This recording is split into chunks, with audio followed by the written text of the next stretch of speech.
Assalamualaikum warahmatullahi wabarakatuh. Halo semuanya, kembali lagi di channel FKUGJ bersama saya Dr. Nike Indah Permatasari. Hari ini kita akan mempelajari mengenai pemeriksaan abdomen khusus, meliputi pemeriksaan hepar untuk hepatomegali, pemeriksaan lien untuk splenomegali, pemeriksaan asites, pemeriksaan pada kasus kolesistitis, pemeriksaan pada kasus apendisitis, pemeriksaan pada kasus hernia, pemeriksaan pada colok dubur atau rectal tusik. Semoga bermanfaat. Jangan lupa untuk klik like, comment, share, dan subscribe channel ini ya. Dan untuk memastikan kalian mendapatkan notifikasi setiap ada video baru dari kita, jangan lupa juga klik tombol lonceng. Selamat menyaksikan.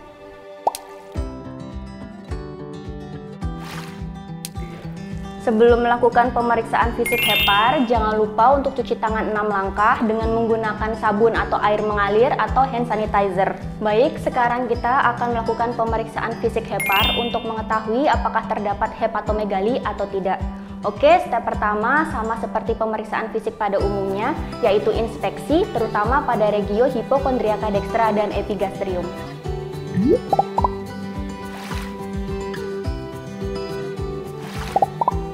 Kita lihat kulit abdomennya, apakah terdapat sikatrik, striae, jejas, atau fenektasi. Kemudian kita nilai juga bentuk permukaan abdomennya, apakah datar, cembung, cekung, atau yang lainnya. Perhatikan kesimetrisan dinding abdomen. Apakah terdapat asimetris atau tidak? Jika terdapat asimetris, asimetrisnya dari mana? Kita periksa lebih detail lagi. Asimetrisnya ini karena pembesaran organ seperti hepatomegali, atau massa, atau hal lainnya. Normalnya, dinding abdomen ini simetris ya. Pada pasien ini didapatkan bentuk permukaan abdomen datar, simetris, warna kulit merata dengan sekitarnya tanpa adanya tanda inflamasi maupun massa. Setelah inspeksi, lanjut ke pemeriksaan palpasi hepar.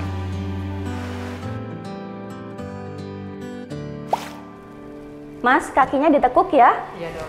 Permisi. Seperti ini. Baik Mas, nanti saya akan melakukan penekanan pada perut Mas. Nanti pada saat penekanan, Mas tarik nafas yang dalam dan buang perlahan ya. Iya dok. Mas tarik nafas yang dalam ya. Kita lakukan pemeriksaan dari sias ke arcus costae dextra untuk pemeriksaan lobus hepar dextra. Untuk lobus hepar sinistra, lakukan pemeriksaan dari umbilikus naik ke atas sampai ke processus hypoideus. Selanjutnya, kita akan melakukan pemeriksaan perkusi hepar atau liver span.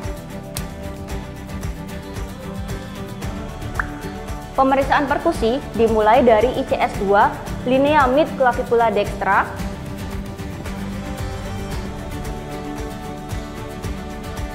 Turun ke bawah, kita cari peralihan bunyi dari sonor ke pekak.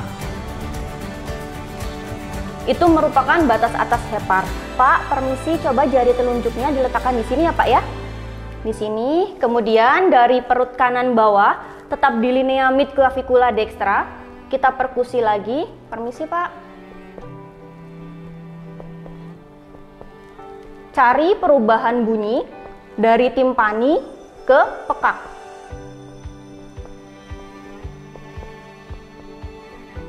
Oke Bapak, coba telunjuk yang satunya di sini Pak.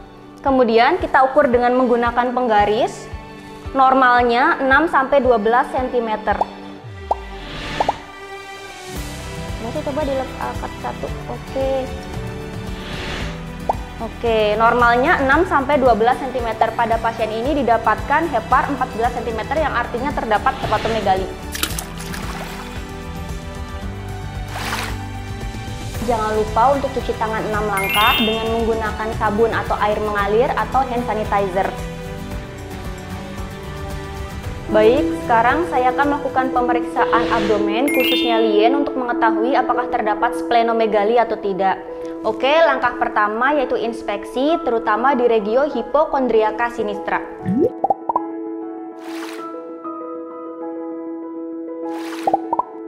Untuk inspeksi, penilaian kulit, permukaan bentuk abdomen dan kesimetrisan dinding abdomen itu sama dengan pemeriksaan pada hepar.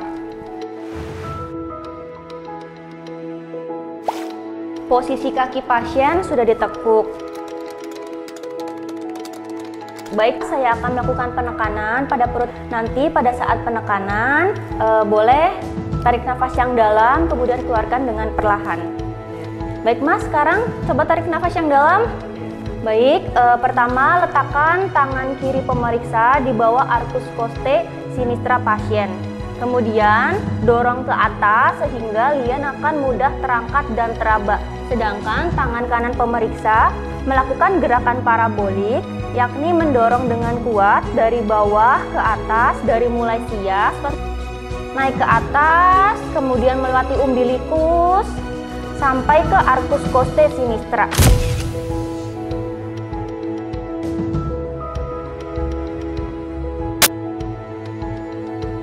Kita nilai atau kita raba apakah liennya teraba atau tidak. Jika lien teraba, tentukan pada safener berapa. Kita lakukan perkusi lien. Perkusi lien dimulai dari spasium intercostae terbawah sinistra di linea axillaris anterior sinistra. Kita perkusi di daerah tersebut. Normalnya daerah ini timpani. Kemudian kita minta pasien untuk menarik napas panjang. Mas, permisi coba tarik nafasnya yang dalam ya. Kita perkusi lagi daerah tersebut. Oke, keluarkan.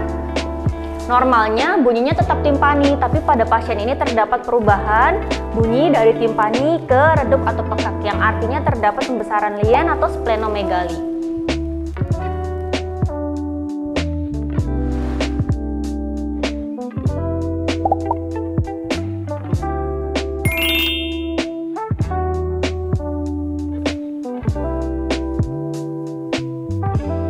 Baik, selanjutnya kita akan melakukan pemeriksaan abdomen untuk mengetahui apakah terdapat asites atau tidak. Pemeriksaannya meliputi pemeriksaan tes pekak alih atau shifting dullness dan pemeriksaan gelombang cairan atau undulasi.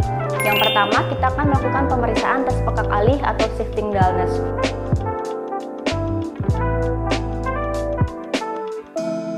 Pemeriksaan dimulai dengan cara perkusi dari arah sentral atau umbilikus ke arah lateral. Kita cari perubahan dari timpani ke redup atau pekak. Kemudian minta pasien untuk miring ke salah satu sisi bagian tubuhnya. Bapak, permisi coba miring ke kanan, Pak.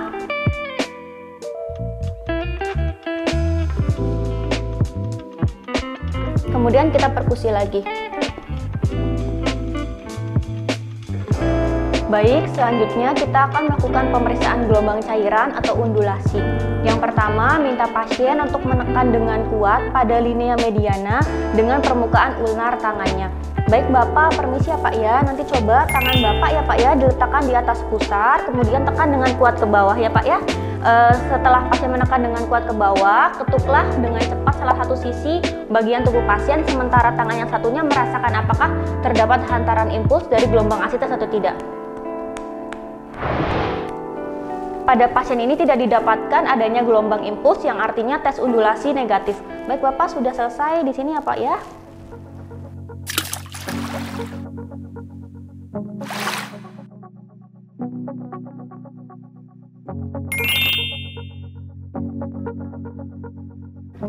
Baik, selanjutnya saya akan melakukan pemeriksaan abdomen untuk mengetahui apakah terdapat apendisitis atau tidak.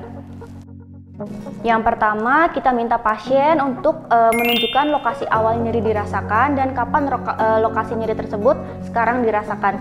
Baik Mas, coba ditunjukkan di mana awal mula nyeri dirasakannya. Oh, di ulu hati ya Mas ya. Baik, kalau sekarang lokasi nyeri yang dirasakannya di mana Mas? Di mana? Oh, di perut kanan bawah ya. Baik, coba dilepaskan. Coba sekarang Mas batuk. Sakit nggak Mas? Sakit, coba ditunjukkan di mana sakitnya. Oke, baik, samanya di perut kanan bawah. Nanti saya akan melakukan penekanan pada daerah tersebut ya Mas ya. Nanti kalau misalkan terasa sakit bilang ya. Oke, permisi Mas. Sakit tidak Mas? sakit. Baik, pada saat penekanan pasien merasakan nyeri, artinya nyeri tekan titik McBurney positif. Selanjutnya saya akan melakukan penekanan pada perut bagian kanan bawah ya Mas ya. Nanti saya akan melakukan penekanan dan melepaskannya secara tiba-tiba. Jika nanti pada saat dilepaskan secara tiba-tiba terasa sakit, bilang ya Mas ya. Oke, permisi. Sakit tidak Mas? Baik, sakit. Pada saat dilakukan penekanan dan dilepaskan secara tiba-tiba pasien merasa nyeri, berarti nyeri rebound tenderness sign positif. Baik Mas, selanjutnya saya akan melakukan penekanan pada perut bagian kiri Mas ya, dan melepaskan tekanan secara tiba-tiba. Nanti pada saat tekanan dilepaskan secara tiba-tiba, Mas merasakan nyeri di perut kanan bawah, bilang ya. Baik, permisi Mas. Sakit tidak Mas? Sakit tidak Mas? Sakitnya di mana? Di perut kanan bawah ya. Baik, karena pasien merasakan nyeri di perut kanan bawah, artinya nyeri lepas alih atau Rossing sign positif. Baik Mas, selanjutnya saya akan meletakkan telapak tangan saya di atas lutut Mas ya. Nah, nanti Mas coba kakinya diangkat ke atas. Apakah terasa nyeri di salah satu sisi perut atau tidak? Kasih tahu saya Mas ya. Coba angkat kakinya ke atas. Oke, terasa sakit nggak? Di mana? Di perut kanan bawah. Baik, karena pasien merasakan nyeri di perut kanan bawah, artinya pesawat sign positif. Selanjutnya saya akan mengangkat kaki Mas ya. Nanti digerakkan ke dalam. Kemudian sama, apabila terasa sakit di perut, beritahu saya ya Mas ya. Oke, baik, permisi. Sakit tidak Mas? Oke, sakitnya di mana? Sama, di perut kanan bawah. Baik, karena pasien merasakan nyeri di perut kanan bawah, artinya obturator sign positif. Baik Mas, selanjutnya saya akan melakukan pemeriksaan fisik dengan cara mengangkat beberapa lipatan kulit di perut Mas ya. Nanti apabila pada saat saya angkat terasa sakit, bilang ya Mas ya. Iya dok. Permisi, sakit tidak Mas? Iya dok, sakit. Sakit tidak Mas? Iya dok, sakit. Sakit tidak Mas? Iya dok. Baik, pada saat diangkat lipatan kulitnya pasien merasa sakit, berarti hiperestesia kutaneus positif. Setelah pemeriksaan yang kita lalui, saya dapat simpulkan bahwa pasien menderita apendisitis akut.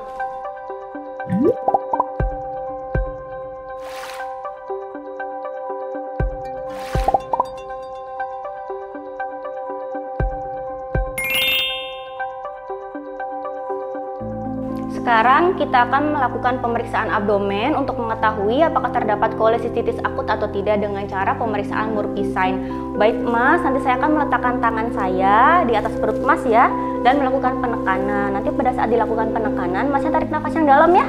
Permisi. Baik, coba tarik nafas yang dalam Mas. Oke, baik. Pada saat inspirasi, pasien berhenti mendadak, artinya Murphy sign positif.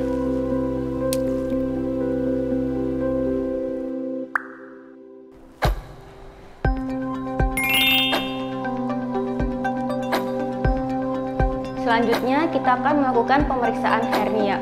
Pertama-tama minta pasien untuk membuka celana dan pakaiannya terlebih dahulu. Kemudian buang air kecil. Setelah itu pastikan juga agar pemeriksaan aman dan hasil pemeriksaan menjadi rahasia antara dokter dan pasien. Kemudian minta pasien untuk didampingi oleh keluarga pasien atau perawat. Sebelum melakukan pemeriksaan fisik, dilakukan inform consent terlebih dahulu kepada pasien. Selanjutnya, saya akan melakukan pemeriksaan inspeksi di daerah regioinguinalis ataupun femoralis untuk mengetahui apakah ada tanda-tanda pembesaran atau benjolan. Sebelum melakukan pemeriksaan, jangan lupa untuk cuci tangan dan memakai handscoon. Kemudian jangan lupa juga untuk mengolesi dengan gel pelumas pada jari telunjuk tangan kanan maupun tangan kiri. Permisi ya Mas ya. Yang pertama, kita palpasi testisnya terlebih dahulu. Permisi ya Mas ya. Kita palpasi, kita raba apakah terdapat pembesaran atau benjolan atau tidak. Jika benjolan tidak tampak, maka minta pasien untuk melakukan manuver falsafa dengan cara mengejan sambil posisi mulut dan hidungnya tertutup. Baik Mas, coba sekarang mengejan Mas. Yang pertama, dengan menggunakan secara bergiliran tangan kanan untuk meraba testis kanan, pasien dan tangan kiri untuk meraba testis sisi kirinya. Kemudian lakukan gerakan invaginasi dengan cara membalik atau mendorong ke dalam. Lihat kulit skrotumnya yang longgar dengan jari telunjuk. Jika teraba pembesaran atau benjolan, jangan lupa untuk melakukan auskultasi dengan menggunakan stetoskop. Kita dengarkan apakah terdapat bunyi bising usus atau tidak. Kemudian kita lakukan invaginasi, yakni mendorong testis ke atas. Baik, sudah selesai. Lanjut ke pemeriksaan mencari hernia dengan cara kita mencari funiculus spermaticus pasien dengan menggunakan jari telunjuk. Kemudian kita masukkan jari kita ke lubang tersebut. Kita cari anulus inguinalisnya. Apabila sudah teraba atau sudah masuk, kita minta pasien untuk mengejan. Permisi ya mas, coba mengejan mas atau batuk. Kemudian kita rasakan apakah terdapat hantaran impuls atau tidak. Begitupun yang sebaliknya. Sama seperti pemeriksaan sebelumnya, kita cari funiculus spermaticusnya. Kemudian kita masuk ke lubang tersebut sampai bertemu dengan anulus inguinalisnya. Kemudian minta pasien untuk mengejan atau batuk. Rasakan juga apakah terdapat hantaran impuls atau tidak. Baik, kemudian kita keluarkan lagi. Pemeriksaan palpasi sudah selesai. Baik, apabila benjolan tampak, maka minta pasien untuk memasukkan kembali benjolan tersebut. Kemudian kita nilai apakah benjolannya dapat masuk kembali atau tidak.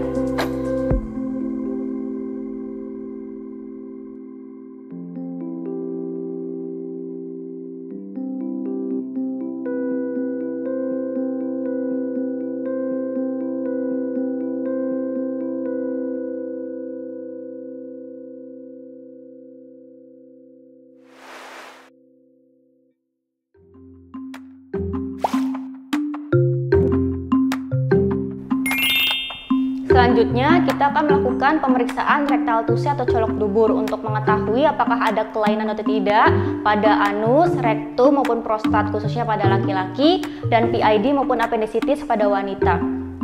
Pertama-tama kita minta pasien untuk membuka celana dan pakaiannya serta buang air kecil terlebih dahulu. Pastikan bahwa pemeriksaan aman dan hasil pemeriksaan ini bersifat rahasia antara dokter dan pasien. Kemudian pada saat pemeriksaan jangan lupa untuk minta didampingi baik oleh keluarga pasien maupun perawat. Sebelum melakukan pemeriksaan fisik, jangan lupa kita lakukan inform konsen kepada pasien. Sebelum melakukan pemeriksaan, jangan lupa untuk cuci tangan dan memakai handscoon. Kemudian jangan lupa juga untuk mengolesi dengan gel pelumas pada jari telunjuk tangan kanan maupun tangan kiri. Yang pertama, saya akan melakukan pemeriksaan inspeksi pada regio analis pasien. Kita nilai apakah terdapat massa, nodul maupun tanda-tanda inflamasi. Kemudian kita minta pasien untuk menarik nafas dan juga mengejan. Permisi ya mas ya, coba tarik nafas dan mengejan. Kemudian kita masukkan secara perlahan jari kita, jari telunjuk ke anus pasien. Permisi mas. Kemudian kita nilai sphincter aninya apakah kuat atau tidak. Kemudian kanalis analisnya permukaannya bagaimana, apakah ada nodul, massa atau yang lainnya. Kemudian ampula rektinya kolap atau tidak. Kemudian pada arah jam 11 kita lakukan penekanan, apakah terdapat nyeri tekan atau tidak, khususnya pada kasus apendisitis. Kemudian kanalis seminalis dan prostat kita raba, khususnya pada pasien yang laki-laki, apakah terdapat pembesaran seperti tumor ataupun yang lainnya. Selanjutnya kita keluarkan tangan kita dari rektum pasien secara perlahan. Kemudian kita nilai apakah terdapat feses, darah maupun lendir. Baik, pemeriksaan sudah selesai. Selanjutnya kita cuci tangan dan lakukan dokumentasi. Baik, pembelajaran mengenai pemeriksaan abdomen khusus sudah selesai. Semoga apa yang kita pelajari hari ini bisa bermanfaat untuk kalian semua. Untuk kritik dan saran bisa kalian tinggalkan di komen video ini. Saya Dr. Nike Indah Permatasari, terima kasih atas perhatiannya. Sampai jumpa pada video-video pembelajaran selanjutnya. Terima kasih.